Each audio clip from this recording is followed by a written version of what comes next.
Ayaw niya magpalubo. Gusto niya siya magsubo raw. Sinusubuhan na kita. Baday. Dal. Oh, ito na ako. Gusto niya kasi siya ang magsubo mag-isa. Ay, hindi pa pwede sa akin. Ako lang. Hindi pa pwede. Ako lang kanya magkakain. Sinusubuhan lang niya. Paborito niya kasi yung kinakain niya papaya. Hindi na. Mamaya na. Mamaya ha? Mamaya. Hi everybody! Hold on! Ay!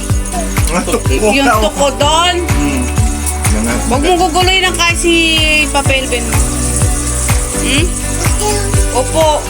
Mamaya na tayo kakain ng maayos. Oh, mamaya na magkain Luluto na. pa tayo ng ulam mo. Okra.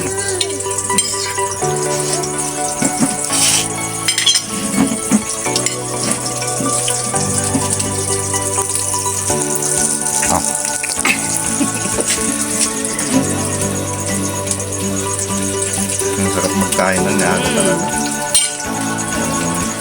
Mahilig ko kasi siya sa gulay. Mamaya ang ulam niya ay okra. Tama na. Ito, saging. Halika na. Pala, yung saging. Oh, yung saging. Dito, sir. Ang lamig naman yan pa. Hindi ko nakakain na rin. Mahirap hindi pa nakasubo. Hindi ko naman magkanda. Ito po ay supply ni Ata. Mahilig kasi sa saging. Ang dami niyang kakainin. Amo nga yung saging namin. Hinarvest na namin kahapon. Kasi meron na siya mga dilaw. Yan. Marami siyang kakainin ngayon. Mahilig kasi siya sa saging. Tingnan niyo naman kasarap na. Ang sarap po.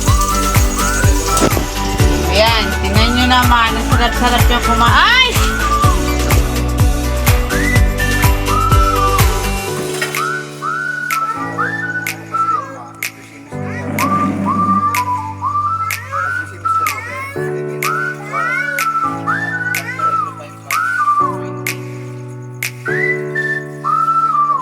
Ada. So 4K per month. Hindi naman